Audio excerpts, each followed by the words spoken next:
arrows, isn't it? No? The arrows. Yes, Here. I'm a PC user. Yes. So, you can see who I am, and the Mirandanet Fellowship I founded in 1992, and I'll tell you a bit more about it. The reason I'm here is because I'm working in this EU project, which we are nearly at the end of, in which we have been looking at MOOCs and the possibilities of MOOCs. You all know what a MOOC is.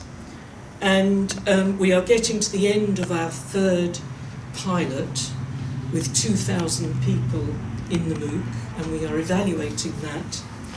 And if you look at my screen, we have brought in my colleagues at the London Knowledge Lab in the Institute of Education, and we are running another pilot with them, which I will explain, because Professor Diana Laurillard there has designed a piece of software that helps teachers to transfer what they have learnt to what they need to do in the classroom.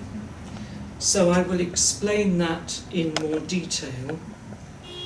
And the talk is divided into 4 sections. One is about the Mirandanet Fellowship. One is about the iCatalyst Action Research Programme, which is why I'm so pleased to be here amongst colleagues who are doing the same. And the other one is about the Learning Designer Programme, which I've mentioned to you. And then lastly, I was going to suggest that we look at a design from the Learning Designer, because part of the point is that other teachers review each other's designs. So the thing I wanted to mention was Stephen Billett's talk, if you went to the keynote, because he said that he was very interested in how we now do professional development, which is actually only 200 years old. And in fact, up until then, imitation and observation were the key techniques. And I wanted to say in that context that you will notice that for an academic I am looking rather glamorous. And I went to the Hilton hairdressers and said, I need my hair done, I look a mess, I'm going to be on a film. And when I said I was going to be on a film, the hairdresser spent a lot of time working on my hair, which you must admit looks very nice. And I said to him, I said, you've done a wonderful job. Can you write me an academic paper on this? No, he said. And I said, no, of course you can't. This is in your fingers. This is where you understand what to do and you can pass it on, but it's not something which is easily containable in an academic paper.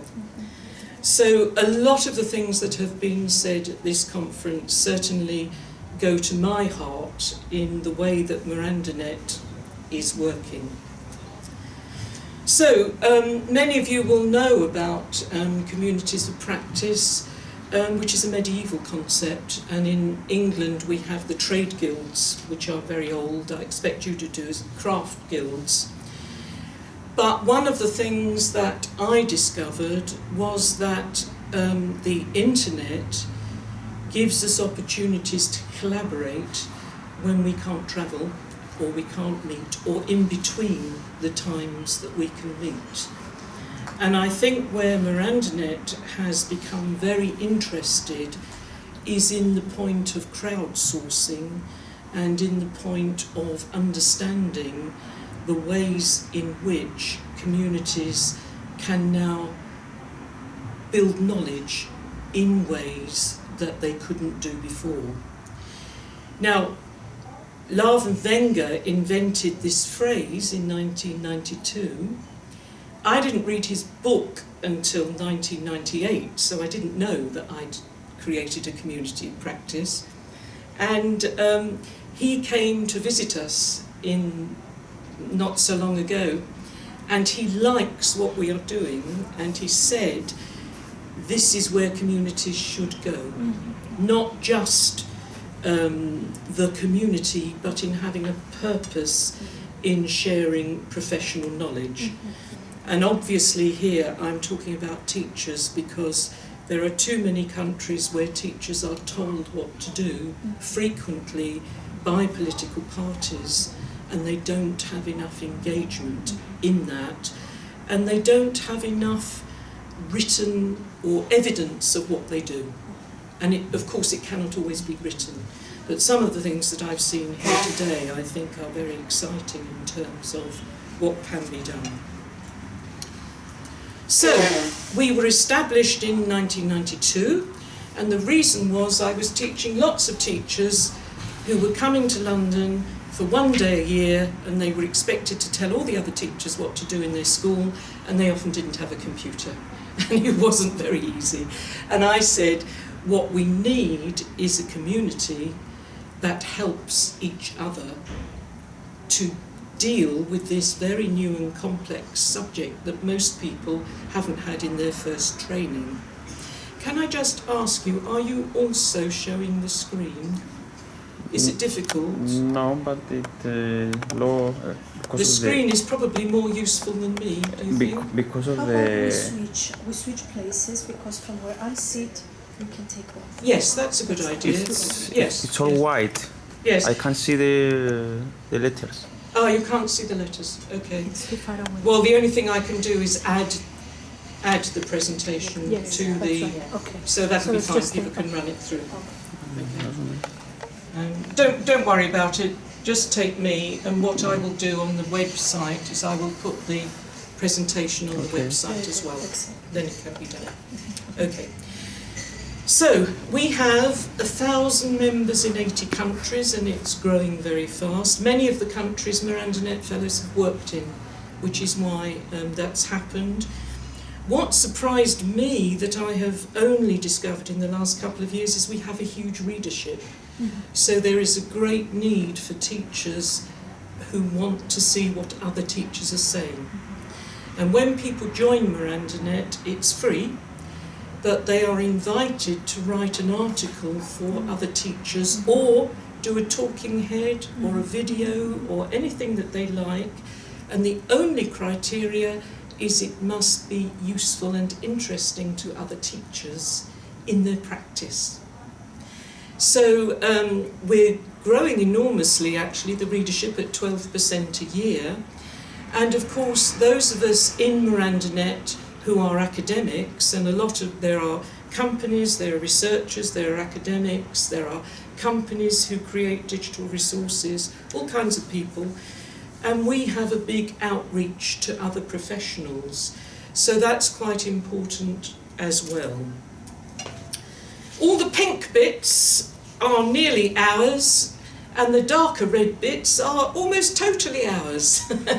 This is where all our members are, and you can see the map there, and that is the kind of breakdown of the people who are in this. And the kinds of things that we do are case studies, knowledge events. We run a special kind of webinar called a Mirandanet that's to do with knowledge creation. And we try to drive the debate about what are the practice issues and how do we solve them together. We do a lot of research. We used to do a great deal with governments, particularly the British government, but the British government is no longer funding education research. We've always done research with companies, and now companies are even more keen to do the research because they realise they must have it.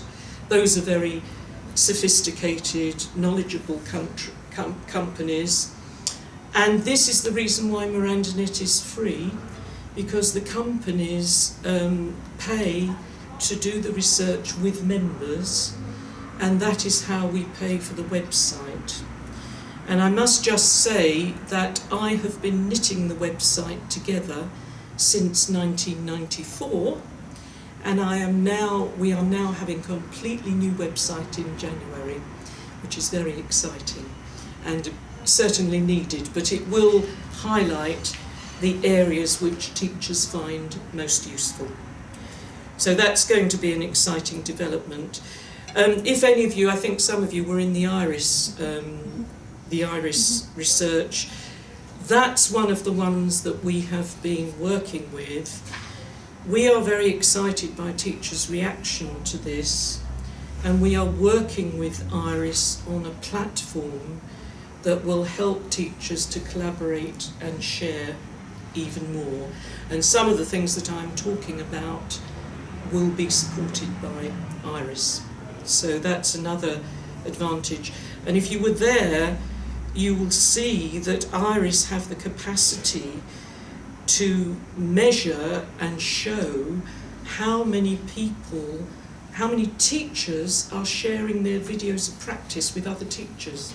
And it's a big surprise, because we didn't think they would. And they are very keen to do this, even their mistakes. And this is a really brave part of the profession wanting to improve. So in what we are looking at in our new platform and new iteration is better ways of measuring, as long as they belong to the teachers, you know, as long as the teachers are in control. So one of the things that perhaps we'll go back to at the end is what kinds of communities you belong to, what you gain from the membership, and also the interesting one, what do you give? Because you know you don't get much out of community unless you're giving as well as taking. The thing I'm going to talk about most is iCatalyst, which I think is the most interesting to you as you who are at the EAPRIL conference, because it's the way we have developed action research over many years, because all our research is done with members as action research. And we've developed some techniques in that I hope you'll find interesting. And we use it as a way of mutually exploring particularly the issues in digital technology, although we have also done some work in learning spaces as well, which is an interesting one. And the idea is that everybody gains from this, and also the digital products will be improved as well. So there's a diagram here, which if people are watching on film, they can look at the presentation. And this shows you 5 steps of the iCatalyst process. And I've heard lots of people in the conference saying you cannot work with individual teachers if you want change management. You must be working within the managers, senior managers' ideas, their development plan, and what it is that they need to do. So we start with the senior managers, we identify the issues they want to work with, then we work with the leaders that they identify, and the leaders themselves work out what kind of project will identify how the system or the service or the product can be used, and are there any ways in which they can prove that it has an impact on learning. In our country now, the emphasis on evidence and proof is becoming stronger and stronger, and some of the government grants, particularly for disadvantaged children, are dependent on evidence that improvements can be made. And so we like to work within this school remit and policy that there will be a definite impact on the learning. It's not always easy to do, and sometimes you have to be careful that it's not being done in a way that is perhaps a little bit trivial. This is very important. One of the things we say in Mirandanet, that if it's easy to measure, it probably wasn't worth it. You see the point? That some systems which are used to measure learning don't go deep enough. But going deep is not easy. And we've put this in, which is the very typical action research cycle, which I've seen in lots of different ways, in lots of presentations, because once one project is finished, this should not be the end. It should be the beginning of an iterative cycle of looking again and again at where practice can be altered, changed, refined, improved. So, if you look on our website, I've put a note at the bottom. We've worked in China, England, India, Mexico, South Africa. We're just about to work in Pakistan, all with members who are keen to change practice. And of course the most exciting part is where we can share these practices. And for instance, 12 Mirandanet fellows went out to South Africa, to different schools, and the South African teachers came back to England. And each side learnt a lot about teaching techniques, teaching generally, and how you cope with different circumstances, different contexts in different cultures. We did one between China, England and Mexico.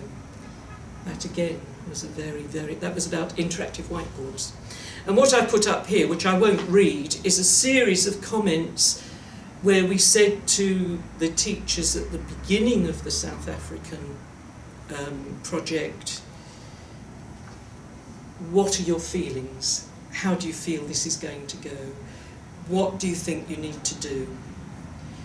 And some wonderful comments which you can read, but one of them is the outside world is more and more changing their uses of ICT, so our children cannot stay behind.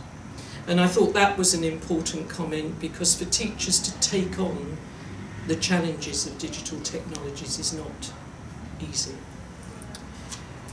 So, just to show you, to give you an idea, this was at the beginning of the South African project, where one of the teachers, called Fanny, who came from a rural village, we made sure that they had all been equipped with computers and whiteboards and had been trained to use them before we arrived. But she'd only had them for 4 weeks. So this was very new. And she was very excited about it. And, sorry, if you can just give me some water. And, but for her, when we said, draw a picture of what digital technologies mean to you in your personal and professional life, her first drawing was, wow, I have a computer.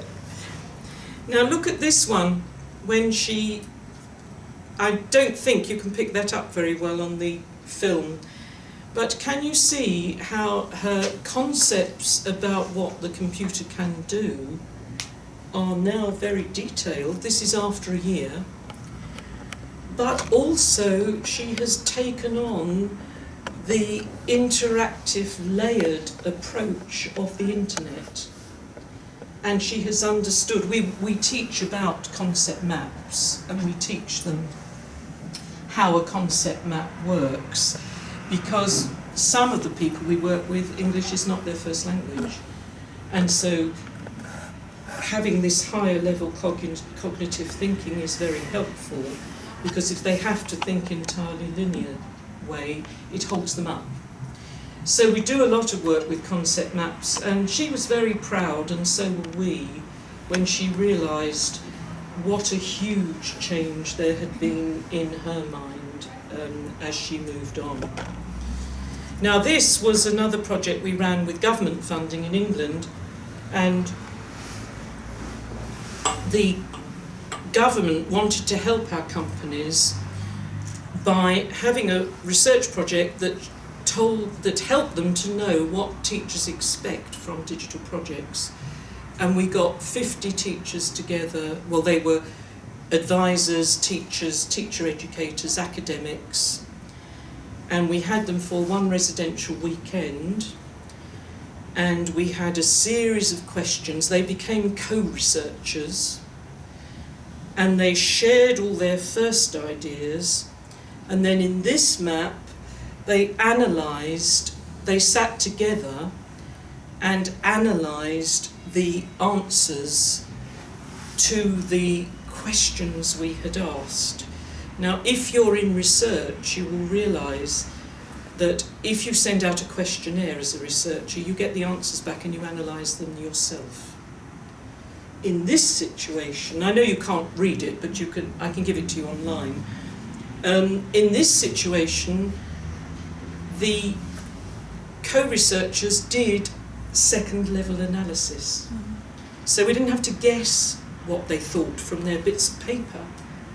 They did it for us and with us. So we felt, you can read the whole report on the website, but we felt that the information we had discovered was very authentic because it wasn't a guess, it was absolutely what the expert educators thought was the situation. So the interesting thing, you can see that I've been working with concept maps and I'm very excited by the possibilities, the collaborative possibilities. Do any of you know Scardamelia and Barita from Canada? Yes, you do, who've been working for many years in the knowledge area. And we are now going to work in their knowledge forum, which has been designed by them to help groups to see which of their ideas should go to a higher level, and they can reorganise them. This is what we were doing with our single map, but it's much more sophisticated in this piece of software. So it means that the teachers who are involved can share ideas about which ideas go to the top, which go to the bottom, which are group ideas, and you can see the advantages of this for practitioners. So I'm very excited by the opportunity to move into that. I'll ask you later on what you've been involved in this area. And the last thing I'm going to talk about is the Learning Designer package, because the other thing that we are wanting to do is, when we have involved teachers in collaboratively thinking about what they know after their project, we then want to help them to see how they can repurpose what they have done. And I'm working there with Professor Diana Lorillard at the London Knowledge Lab, and she has been working for 10 years, or more probably, on the practice of what teachers do in the classroom. And she has been looking for ways to capture that. And once again, we have this circle, which I had sorted out, but it's got into a mess again. I'll have to do it again. But she's talking about collecting all the teachers' designs and then collaboratively reviewing them, improving the designs, but also coming up with some bigger ideas about what teaching in whatever area it is might mean. So she's looking at how again we can see the bigger picture, which I think is quite difficult for teachers if they are entirely marooned in their classroom. So she says it's similar to the design cycle for science, and what we do in this piece of software, I wanted you to have a go with the software, but we didn't have the computers, which is why I've printed something off. Teachers submit designs for the challenge that we've been doing, and can you see the exciting thing about it? You see you have 3 boxes here. I couldn't get more on the screen, but what it prompts teachers to do is to think about each section of their teaching and which particular pedagogy they will be using in each section. And you see it adds it up dynamically. If you look at the pie chart on the right-hand side, it tells you how much production are the students doing, how much collaboration, how much of the read, tell and learn. So the teacher decides what the activity is about, but then it adds it up for you so you can see, is the student getting a varied enough experience? Are they doing enough as well as listening enough? And the other thing is that you think about the numbers of students in the course. You also think about how much time will it take you. And quite often when the reviews come in, other teachers say, well, I'm surprised you've only left 10 minutes for that. It usually takes me half an hour. You know? And we all know when we're teaching, it's quite difficult to estimate time, and sometimes other people's ideas about that can be very useful. So there's a lot in this programme. This particular lesson happens to be about history.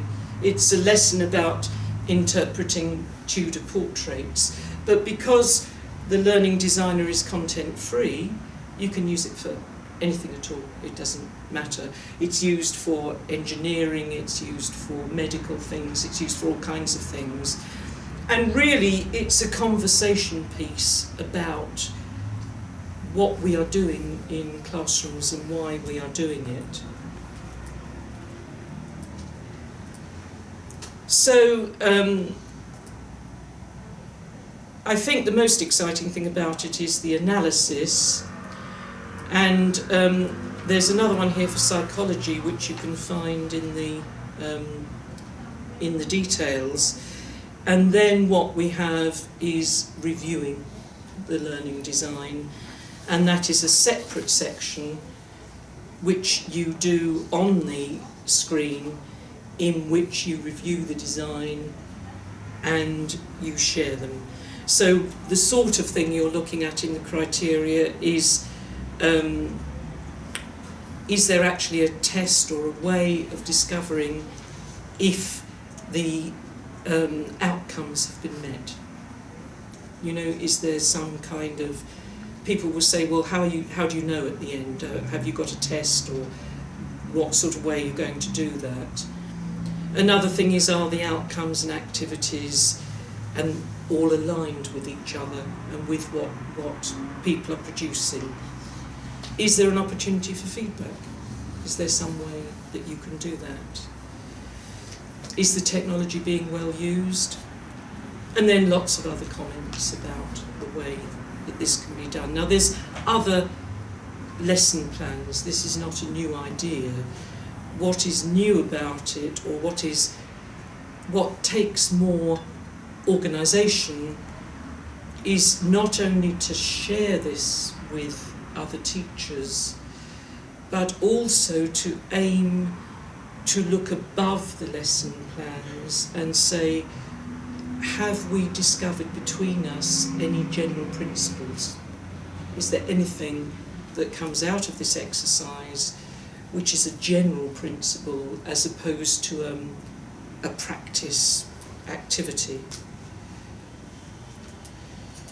So, some of the kinds of things that that the reviewers have said, just one of them, in this lesson plan there are ample opportunities to get a perspective on learner understanding with the peer and tutor feedback. The peer critique is a great feature of this unit. Obviously, people aim to be as constructive as they can. But within that context, they do also indicate that there are other things that might be done. So in this final, the constructive critique is the final product, which is a branded image, could also be discussed so that you and the others can see whether the ideas discussed earlier were applied along with the rubric. So for the person who designed that lesson plan, that will be a valuable piece of knowledge. So when we come back to the design cycle,